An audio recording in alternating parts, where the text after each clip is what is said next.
Warung saya lagi sepi, minta solusinya dong. Gini teman-teman, yang pertama jangan ada prasangka buruk. Karena orang ketika warung lagi sepi itu, kebanyakan orang munculnya prasangka buruk. Jangan-jangan warung saya lagi dipagerin. Jangan-jangan warung saya ada penghalangnya. Jangan-jangan warung saya ada yang syirik. Munculnya prasangka buruk akan mendatangkan keburukan-keburukan itu. Nah, makanya jangan ada prasangka buruk. Orang dagangan sepi, prasangka buruk, udah pasti makin sepi dagangannya. Itu yang pertama. Yang kedua, pastikan keadaan rumah tangga rukun, damai, sentosa. Karena jika di dalam rumah tangga itu ada pertengkaran dan pertikaian, yuk jangan mimpi usahanya lancar. Karena orang di balik kesuksesan suami ada doa istri di dalamnya. Di balik puncak kejayaan seorang suami ada kebahagiaan istri di dalamnya. Maka bagi teman-teman yang ingin dagangannya laris, yuk bahagiakan istrimu, muliakan ibumu. Sok, pasti laris usahanya, pasti laris dagangannya. Namun kalau sering berantem mulu dengan pasangan, jangan mimpi deh usahanya lancar, jangan mimpi. Apalagi ada orang tua masih hidup, boro-boro dimuliakan. Ditanyain kabar juga enggak, ditengok juga enggak, jangan mimpi deh ekonominya lancar kalau yang kayak gitu. Maka kalau pengen dagangan laris, yang pertama jangan ada prasangka buruk. Yang kedua bahagiakan istrimu dan muliakan ibumu. Ya, ini berlaku pula untuk anak perempuan kepada ibunya, muliakan ibunya. Kemudian yang ketiga, bagaimana supaya dagangan itu laris? Rasulullah bersabda, jangan sampai 2 rakaat sebelum tidur, 2 rakaat sebelum subuh jangan ditinggalkan. Salat subuh jangan kesiangan. Maka ciri-ciri orang yang rezekinya lancar, lihat bangunnya. Ya, rezeki yang berkah ya, bukan rezeki yang istidraj. Kalau rezekinya berkah, lihat mereka rajin bangun pagi. Beda dengan orang yang rezekinya istidraj, jangan dibicarakan kalau istidraj mada. Ya, itu ya teman-teman ya. 2 rakaat sebelum subuh, salat subuh jangan kesiangan, itu kunci, salah satu kunci lancarnya rezeki teman-teman. Kemudian belajar doakan kebaikan pada dagangan yang kita jual. Ya Allah, hamba memohon kepadamu, rizki adalah ketentuanmu. Engkau maha tahu saat ini dagangan hamba sedang sepi. Hamba mohon ya Allah, jadikan sepinya ini bimbing hati dan lisan hamba untuk senantiasa berzikir kepadamu, bersalawat kepada kekasihmu. Hamba mohon ya Allah kebaikan keberkahan, jadikan kebaikan-keberkahan ini kebaikan-keberkahan pula untuk dagangan hamba. Berkahi dagangan hamba, berkahi pula yang membelinya. Sok laris insya Allah teman-teman. Ya, laris. Nah, jangan paksakan, ya Allah, lariskanlah dagangan hamba, habiskanlah dagangan hamba. Ya, jangan kayak gitu mintanya. Ya, mintanya mohon kepada Allah agar dikuatkan kesabarannya dalam menjalani catatan takdir yang sedang dituliskan. Dan jadikan sepinya dagangan, namun jangan dibiarkan sepi hatinya dalam mengingat Allah. Tuh, meskipun dagangan lagi sepi, hatinya tetap rame. Rame apa? Rame berzikir, rame bersolawat. Nah, ingat, gak ada orang miskin. Orang miskin itu hatinya yang miskin. Ya, semua orang itu sebetulnya bisa kaya ketika bisa mengkayakan hatinya. Ya, nah, bagi teman-teman yang dagangannya sepi, ada tips juga teman-teman. Ketika teman-teman sedang berkunjung, sedang bepergian kemana-mana, pengen jajan, belilah jajanan di warung yang sepi. Kenapa? Karena kalau kita beli di warung yang ramai itu biasa aja. Paling pembelinya hanya berucap, makasih ya.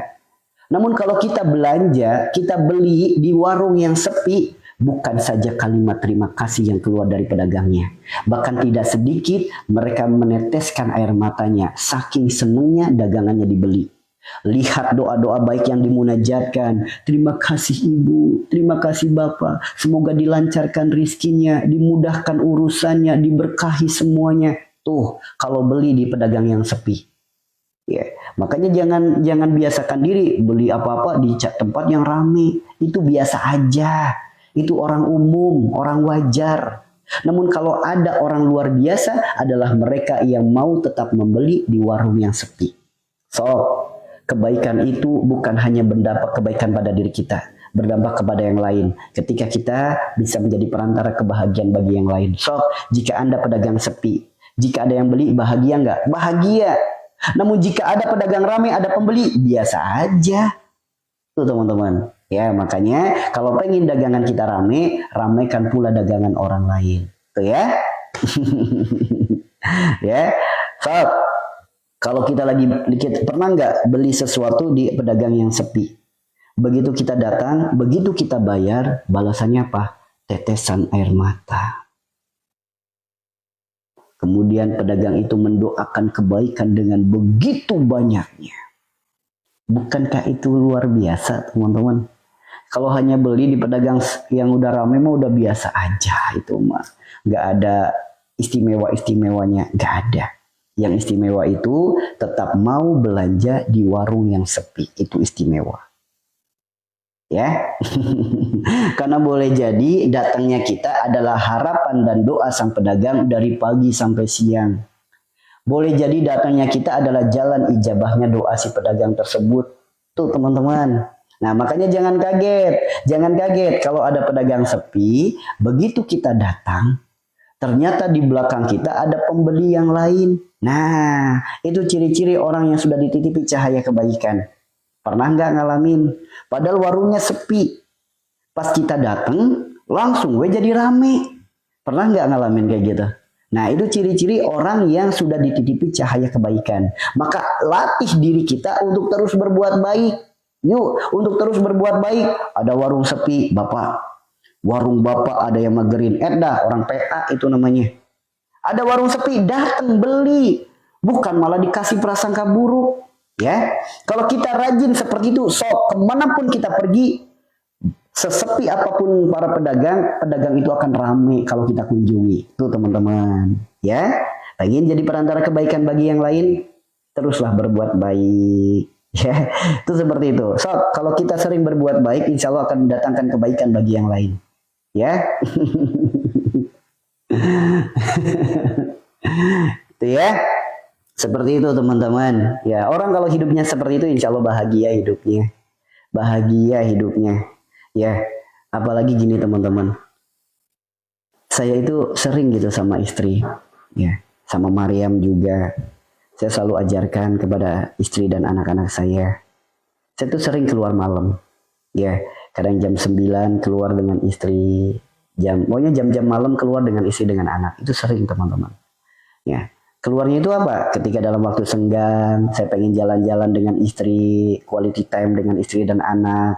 Ya meskipun hanya sebatas beli mie ayam, hanya sebatas beli pecel ayam. Namun apa yang dicari? Carilah pedagang yang sepi. Tuh teman-teman. Karena ketika kita datang ke pedagang yang sepi, Masya Allah. Doa yang tanpa kita minta. Doa itu banyak sekali teman-teman. Doanya orang yang bahagia, doanya orang yang tulus, ijabah teman-teman. Tuh teman-teman, ya. Nah, saya selalu mengajarkan istri dan anak-anak saya itu seperti itu.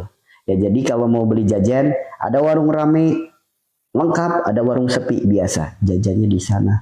Tapi di situ rame, di situ banyak, di situ lengkap, nggak apa-apa. Jajan di sana apa yang ada beli. Kalau udah dibeli masih kurang, silakan bisa nyari di tempat yang lain. Itu teman-teman. Itu yang paling utama. Dan ternyata itu adalah jalan segala kemudahan dalam hidup kita. Dimudahkan segala urusan kita. Kenapa? Ketika kita hidup sebagai perantara kemudahan bagi yang lain, maka Allah akan berikan kemudahan dari setiap kesulitan kita. Karena jelas ayatnya, intan surullah wa intan surukum. Barang siapa yang menolong agama Allah, Allah akan tolong dirinya. Yuk. Menolong agama Allah bukan hanya kita takbir. Menolong umat. Mereka yang sedang sulit kita bantu dengan kemudahan. Itu pun menolong agama Allah. Yuk teman-teman. Jadikan diri kita perantara kebaikan bagi siapapun dan apapun. Ya.